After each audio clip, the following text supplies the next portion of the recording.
So ನಮಸ್ಕಾರ ಗುರು, ಇವತ್ತು ನಾವು ಮಾಡ್ತಿರೋ ರಿವ್ಯೂ BMW Z4 ಅಲ್ಲ ಎಕ್ಸ್ಪಲ್ಸ್ 200.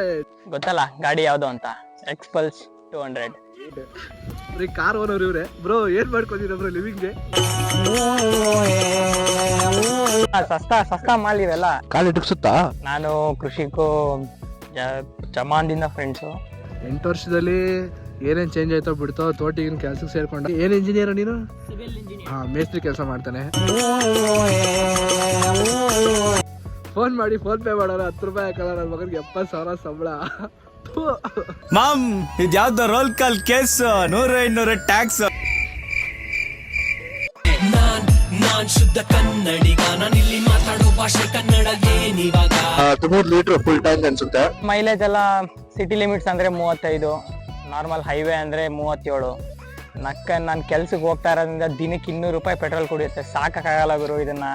200cc ಗಾಡಿಗೆ 17 newton metre torque, 18 bhp horse power ಕೊಟ್ಟವನೆ ಗುರು. ಇದನ್ನ ಬೇರೆ ಗಾಡಿ ಇದನ್ನೆಲ್ಲ ಹಿಮಾಲಯಗೆ ಅದಕ್ಕೆ ಕಂಪೇರ್ ಮಾಡ್ತೀರಾ, ಬಟ್ ಅದಕ್ಕೆ ಕಂಪ್ಯಾರಿಸನ್ ಗಾಡಿನೆಲ್ಲ ಗುರು. 200 ಸೆಗ್ಮೆಂಟ್ ಅಲ್ಲಿ ಈ ರೇಂಜ್ ಈ ಪವರ್ ಕೊಟ್ಟವನೆ. ಒಳ್ಳೆ ಫುಲ್ ಐತೆ ಗಾಡಿಗೆ. ಇನ್ನ ಹಿಮಾಲಯ ಅದೆಲ್ಲ 400 ಬಂದ್ರಿ, 400. ಇದಕ್ಕೆ ಏನೋ ಎಕ್ಸ್ಪ್ರೆಸ್ಗೆ ಏನೋ 400cc ಇಂಜಿನ್ ಕೊಟ್ಬಿಟ್ರೆ ನಾಕನ್ ಚೆಚ್ಕೊಂಡೋಗ್ಬಿಡ್ತದೆ. ಫ್ರೆಂಡ್ಲಿ ಗಾಡಿನೇ, ಬಟ್ ಮೇಂಟೆನೆನ್ಸ್ ಎಲ್ಲ ಬಜೆಟ್ ಫ್ರೆಂಡ್ಲಿನೇ. ಲೈಕ್ ಸರ್ವಿಸ್ಗೆ ಹೋದ್ರೆ ನಿಂಗೆ ಏನು ಇಲ್ಲ ಅಂದ್ರೆ 1,000 ರೂಪಾಯಿ ಒಳಗಡೆ ಬೀಳುತ್ತೆ ಅಷ್ಟೇ. 1,000 ರೂಪಾಯಿ ಒಳಗಡೆ ಬಿಟ್ರೆ ನಿಂಗೆ ಜಾಸ್ತಿ ಏನು ಇದಾಗಲ್ಲ. ಇಂಜಿನ್ ಆಯಿಲ್ ಚೇಂಜ್ ಮಾಡ್ಬೇಕಂದ್ರೆ ಮಾತ್ರ ನಿಂಗೆ 1,300 1,500 ಬೀಳುತ್ತೆ ಹೊರತು ಬಜೆಟ್ ಫ್ರೆಂಡ್ಲಿ ಸರ್ವಿಸ್ ಮಾತ್ರ. ಸಸ್ತಾ ಮಾಲ್ ಇವೆಲ್ಲ. ನಂದು of roading almost Karnataka western Ghats ಎಲ್ಲ ಕವರಿಂಗ್ ಆಗಿದೆ. ವೆಸ್ಟರ್ನ್ ಘಾಟ್ಸ್ ಎಲ್ಲ ಮುಗೀತು, ಆಲ್ಮೋಸ್ಟ್ ಎಲ್ಲ ಮುಗೀತು. ಎಲ್ಲೂ ಒಂದು ದಿನಾನು ನಾನು ಹಿಂದಕ್ಕೆ ತಿರ್ಗಿ ನೋಡ್ಸಿಲ್ಲ ಗಾಡಿ. ಈ ಗಾಡಿ ಬಂದಾಗಿಂದ ನಾನು ಎಷ್ಟು ತಿರ್ಗಾಡಿದೀನಿ, ಎಷ್ಟು ಎಂಜಾಯ್ ಮಾಡಿದೀನಿ, ಅದ್ ನನ್ಗೊಬ್ಬನಿಗೆ ಗೊತ್ತು. ಎಕ್ಸ್ಪ್ರೆಸ್ ಮಾಡಕ್ಕಾಗಲ್ಲ. ಎಲ್ಗಾದ್ರೂ ಹೋದ್ರು ಅಷ್ಟೇ, ನನ್ನ ಪಕ್ಕದಲ್ಲಿ KTM ಆಯಾಬುಜಾ ಬಂದ್ರು ನನ್ನ ಬೈಕ್ ನಂದೇ. ಅದು ಎಕ್ಸ್ಪಲ್ಸ್ 200 ಅಂದ್ರೆ ಗತ್ತದು. ಹೈಟ್ ಅಲ್ಲಿ ಕುತ್ಕೊಂಡ್ ನೋಡಿದ್ರೆ ನಕ್ಕ ಕೆಳಗಡೆ ನಂದೇ ಹೈಟ್ ಗಾಡಿ ಅಷ್ಟೇ. ನನ್ ಕಾಲ್ ಅಂದಿದ್ರು ಪರವಾಗಿಲ್ಲ, ನಾನೇ ರಾಜ ಆ ಗಾಡಿಯಲ್ಲಿ. ಬ್ರೋ ನಾನ್ ತಗೊಂಡಾಗ ಇದು ಲೈಕ್ ಎಲ್ಲ ಸೇರಿಸಿ 1,87,000 ಬಿದ್ದಿತ್ತು. ಇಂಪಲ್ಸ್ ಆದ್ಮೇಲೆ ಎಕ್ಸ್ಪಲ್ಸ್ ಅನ್ಕೊಂತೀನಿ ಚೆನ್ನಾಗಿ ಓಡ್ತಾ ಇರೋ ಗಾಡಿ. 400cc ಬಿಟ್ರೆ ಮಾತ್ರ royal Enfield get ready. Second hand ತಗೊಬೇಕಂದ್ರೆ ನಿಮ್ಗೆ ಆಲ್ಮೋಸ್ಟ್ ಅವ್ನು ಓನರ್ ಮೇಂಟೆನೆನ್ಸ್ ಮೇಲೆ ಡಿಪೆಂಡ್. ಅವ್ನು ಎಷ್ಟು ಚೆನ್ನಾಗಿ ಮೇಂಟೆನೆನ್ಸ್ ಮಾಡಿದ್ರೆ ಅಷ್ಟಕ್ಕೆಲ್ಲ ಸಿಗುತ್ತೆ. ಈಗ 1,30,40 ಸಿಗುತ್ತೆ. ಎವ್ರಿ 3.5 ಕಿಲೋಮೀಟರ್ಗೆ ಸರ್ವಿಸ್ ಮಾಡಿಸ್ಲೇಬೇಕು. ಅದು ಮರೆಯಕ್ ಆಗ್ದಿರ ಗಾಡಿ ಗೇಟ್ ಕೊಟ್ಬಿಟ್ಟೆ. ಏನಂದ್ರೆ ಅದು ನಂದೇ ತಪ್ಪು ಆಕ್ಚುಲಿ. ಕೆಲಸ ಮುಗಿಸ್ಕೊಂಡು ನೈಟ್ ಬರ್ಬೇಕಂದ್ರೆ ಅಲ್ಲಿ ಏರ್ಪೋರ್ಟ್ ಟೋಲ್ ಹತ್ರ ಎರ್ಟಿಗಾನು ಇಂಡಿಕೇಟರ್ ಆಗ್ದಿರ ಸಡನ್ ಆಗಿ ಲೆಫ್ಟ್ ತಗೊಂಡ. ಅದನ್ನ ಕಂಟ್ರೋಲ್ ಮಾಡಕ್ ಹೋಗಿ ನನ್ ಗಾಡಿ ಫುಲ್ ಸ್ಕಿಡ್ ಆಗಿ ಫುಲ್ ಇದಾಗಿ ಪಾಪ ಪರಿಹಾರ ಕಣಪ್ಪ, ಪಾಪ ಪರಿಹಾರ ಇದೆ ನೋಡಿ. ಇನ್ನ ಹಂಗೆ ಇದೆ ಅದು, ಇನ್ನ ಚೇಂಜೇ ಮಾಡ್ಸಿಲ್ಲ ನಾನು. Full scratches. ಒಟ್ನಲ್ಲಿ ಅಷ್ಟು ದೊಡ್ಡ ಆಕ್ಸಿಡೆಂಟ್ ಆದ್ರೂ ಹೆಲ್ಮೆಟ್ ಜಾಕೆಟ್ ಕಾಪಾಡ್ಬಿಡ್ತಾವತ್ತು. ಇಲ್ಲ ಅಂದಿದ್ರೆ ಯಾವನ ಇದಲ್ಲಿ ರಾಜ್ಯದಲ್ಲಿಲ್ಲ ದೇಶದಲ್ಲಿಲ್ಲ ಯಾರು ನಡುವೆ. ಅಷ್ಟು ದೊಡ್ಡ ಆಕ್ಸಿಡೆಂಟ್ ಆಯ್ತು. ಇದು ಬೆಂಡ್ ಆಗಿತ್ತು. ಈ ಬೆಂಡ್ ತೆಗ್ಸಕ್ ಒಂದು 600-700 ತಗೊಂಡ ಅಷ್ಟೇ. ಮತ್ತೆ ಹ್ಯಾಂಡಲ್ ಬೆಂಡ್ ಆಗಿತ್ತು. ಹ್ಯಾಂಡಲ್ 350 ರೂಪಾಯಿ ಗುರು. ಯಾರು ಕೊಡ್ತಾರೆ ಗುರು? Budget friendly handle. ಸಸ್ತಾ ಮಾಲ್ ಇವೆಲ್ಲ. ಜೋಬಲ್ಲ ಅವ್ನ ಅಕ್ಕನ್ 1,000 ರೂಪಾಯಿ ಇದ್ರೆ 3 ತಿಂಗಳು ನಡ್ಬೋದು ಮೇಂಟೆನೆನ್ಸ್ ಮಾಡಿ ಅಷ್ಟೇ. ಬಜೆಟ್ ಫ್ರೆಂಡ್ಲಿ ಇದು. ಸಿಂಗಲ್ ಚಾನೆಲ್ ABS, ಇಲ್ಲಿ ಗೇರ್ ಇಂಡಿಕೇಟರ್ ಇದೆ, ಸ್ಪೀಡೋಮೀಟರ್ ಇದೆ, ಇಲ್ಲಿ RPM ಮೀಟರ್ ಇದೆ, ಟೈಮ್ ಇದೆ, ಓಡೋಮೀಟರ್ ಇದೆ, ಆವರೇಜ್ ಇದೆ, ಟ್ರಿಪ್ ಅದು ಇದು ಡೇಟ್ ಅದು ಇದೆಲ್ಲ ಇದೆ. ಸೊ ಗಾಡಿಯಲ್ಲಿ 5 ಗೇರ್ ಬರುತ್ತೆ. ಓಡ್ಸಕ್ ಮಾತ್ರ ಕಂಫರ್ಟ್ ಗಾಡಿ. ಗೇರ್ ಟ್ರಾನ್ಸ್ಮಿಷನ್ ಅಷ್ಟೇ ಸ್ಮೂತ್ ಆಗಿದೆ ಇದ್ರ ಗಾಡಿದು.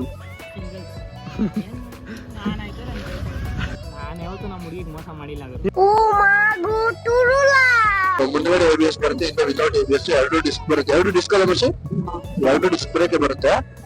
ಸೊ ಬ್ರೇಕಿಂಗು ಅಷ್ಟೇ ಬೆಣ್ಣೆ, ಸ್ಮೂತ್. ಇದು ಗೇರ್ ಟ್ರಾನ್ಸ್ಮಿಷನ್ ನೋಡ್ಬೋದು ಏನ್ ಸ್ಮೂತ್ ಆಗಿದೆ ಗಾಡಿದು.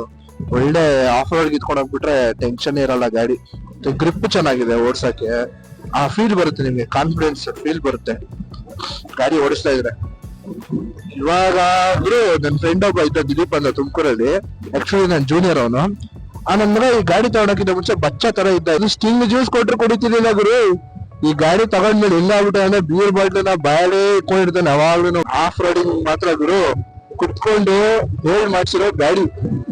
ಟಾಕರ್ ಅಲ್ಲಿ ಓಡಿಸ್ತಾರಲ್ಲ ಆಕ್ಚುಲಿ ಈ ಗಾಡಿ ಡಿಸೈನ್ ಬಂದ್ಬಿಟ್ಟು ಡಾಕ್ಟರ್ ಅಲ್ಲಿ ಬರುತ್ತಲ್ಲ ಬೈಕ್ಸ್, ಆ ಬೈಕ್ ಇನ್ಸ್ಪಿರೇಷನ್ ಇಂದ ಈ ಗಾಡಿ ಡಿಸೈನ್ ಮಾಡಿರೋದು. ಒಟ್ನಲ್ಲಿ ನೀವು ಒಬ್ರೆ ಎಲ್ಲ ಆಯ್ಕಾಂತವಾಗಿ ಆಫ್ ರೋಡಿಂಗ್ ಎತ್ಕೊಂಡು ಹೋಗ್ತೀರಾ ಅಂದ್ರೆ ಆರಾಮಾಗಿ ಹೋಗ್ಬೋದು ಗುರು. ಸೊ ಈ ಗಾಡಿಯಲ್ಲಿ ಬಂದು ನಾವು ಟಾಪ್ ಸ್ಪೀಡ್ ಎಲ್ಲ ಎಕ್ಸ್ಪೆಕ್ಟ್ ಮಾಡಬಾರ್ದು. ಟಾಪ್ ಸ್ಪೀಡ್ ಹೊಡಕ್ ಮಾಡಿಲ್ಲ ಗುರು ಗಾಡಿ. ಈ ಗಾಡಿನ ಮಾಡಿರೋದು ಆಫ್ ರೋಡಿಂಗ್ ಒಳ್ಳೆ ಫೀಲ್ ಕೊಡ್ಲಿ, ಒಳ್ಳೆ ಮಜಾ ಕೊಡ್ಲಿ ಅಂತ. ಅಕಸ್ಮಾತ್ ನೀವೆಲ್ಲ ಹೈವೇಲಿ ಹೋಗ್ತಿರ್ತೀರಾ, ಗಾಡಿ ವಾಬಲ್ ಆಗೋದು ಆತರ ಏನು ಸೀನ್ ಇಲ್ಲ ಗುರು. ಗಾಡಿ ವಾಬಲ್ ಅದು ಒಂದೇ ಕೈಯಲ್ಲಿ ಎತ್ಕೊಂಡ್ಬಿಡ್ಬೋದು. ಸೊ ಈ ಗಾಡಿಗೆ ಸೆಂಟರ್ ಸ್ಟ್ಯಾಂಡ್ ಕೊಡಲ್ಲ, ಎಕ್ಸ್ಟ್ರಾ ಫಿಟ್ಟಿಂಗ್ ಹಾಕ್ಸ್ಕೊಬೇಕು ಅವ್ರೆ. ಸಸ್ತಾ ಮಾಲ್ ಇವೆಲ್ಲ. ಯಾಕಂದ್ರೆ ಆಫ್ ರೋಡಿಂಗ್ ವರೆ ಟಚ್ ಆಗುತ್ತೆ ಅಂತ ಕೊಟ್ಟಿರಲ್ಲ. ಆಫ್ ರೋಡಿಂಗ್ ಅಲ್ಲಿ ಅಷ್ಟೇ ನಿಲ್ಸೋದ್ ಕಷ್ಟ.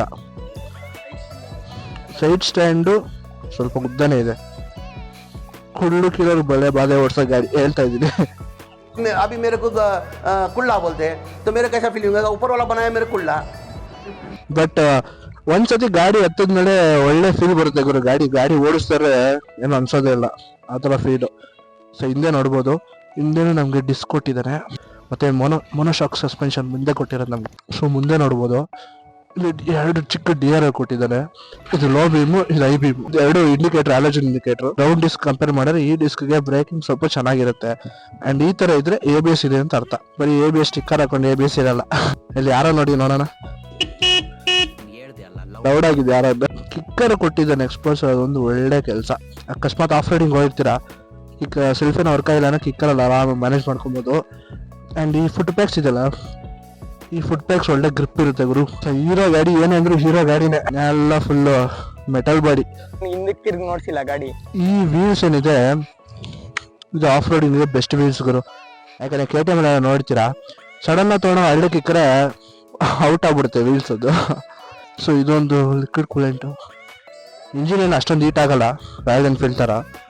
ಒಂದು ಬ್ರೇಕ್ ಲೈಟ್, 2 ಇಂಡಿಕೇಟರ್ ಕೊಟ್ಟಿದ್ದಾನೆ, 3 ಹ್ಯಾಲೋಜನ್. ಸೊ ಮೇಲೆ ಕೂತಿರೋರಿಗೆ ಹೀಟ್ ಆಗ್ಬಾರ್ದು ಅಂತ ಈ ಗಾರ್ಡ್ ಕೊಟ್ಟಿದ್ದಾರೆ. ಸೊ ಎಕ್ಸಾಸ್ಟ್ ಕೇಳಿಸ್ಕೊಳಕ್ ಬನ್ನಿ. ರೈಸ್ ಮಾಡು. ಲೌಡ್ ಆಗಿದೆ. ಸೀಟ್ ಕೂಡ ಸಾಫ್ಟ್ ಆಗಿದೆ. ಸೊ ಹಿಂದೆ ಸ್ಪೇಸ್ ಕೊಟ್ಟಿದ್ದಾನೆ ಲಗೇಜ್ ಇಟ್ಕೊಳಕ್ಕೆ, ಕಟ್ಕೊಳಕ್ಕೆ. ಲಾಂಗ್ ಡ್ರೈವ್ ಎಲ್ಲ ಹೋಗ್ತಿರಲ್ಲ ಅಲ್ಲಿಗೆ.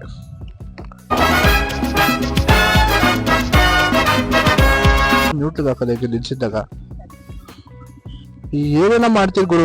ಗಾಡಿ ನಿಂತಿದ್ದಾಗ ಲೈಟ್ ಆಗಿ ನ್ಯೂಟ್ಲಿಗೆ ಹಾಕದೇ ಬರಲ್ಲ.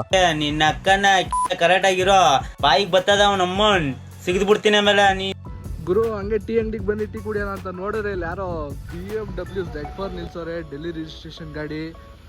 ಬಬ್ಬ ಏನೈತೆ ಗುರು ಗಾಡಿ. ಉದ್ದ ಬಾರಿ ಇಟ್ಟಿದ್ದ ನೋಡ್ರಿ, ಇಲ್ಲಿಂದ ಇಲ್ಲಿ ತನಕ ಐತೆ ಗಾಡಿ.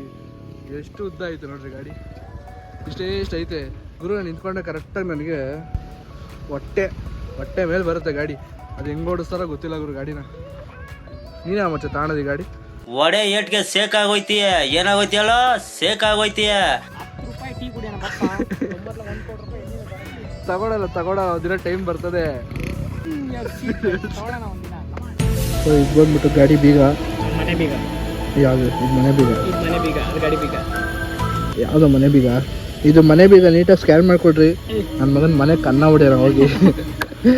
ಚೆನ್ನಾಗೈತೆ ಬ್ರೋಸ್. ಅಡ್ರೆಸ್ ಬಂದು ಅಮೃತಹಳ್ಳಿ ಇದಕ್ಕೆ ಬರ್ರಿ, ನಾನೇ ಕರ್ಕೊಂಡು ಹೋಗ್ತೀನಿ. ಕನ್ನ ಹೊಡೆದವ್ರು ನನಗೆ 50, ನಿಮಗೆ 50. ಸ್ಟ್ರಗಲ್ ಟಿಕ ಹರ್ಕೊಂಡು ಸ್ಟ್ರಗಲ್ ಮಾಡಬೇಕು. ಸರ್ಕಾರ ರೋಡ್ ಹಾಕಿದ್ರೆ ರೋಡೇ ಆಫ್ ರೋಡ್. ನಮ್ ದೇಶ ರೀ, ನಾವು ಕಟ್ಟಿರೋ ದೇಶ ರೀ ಇದು.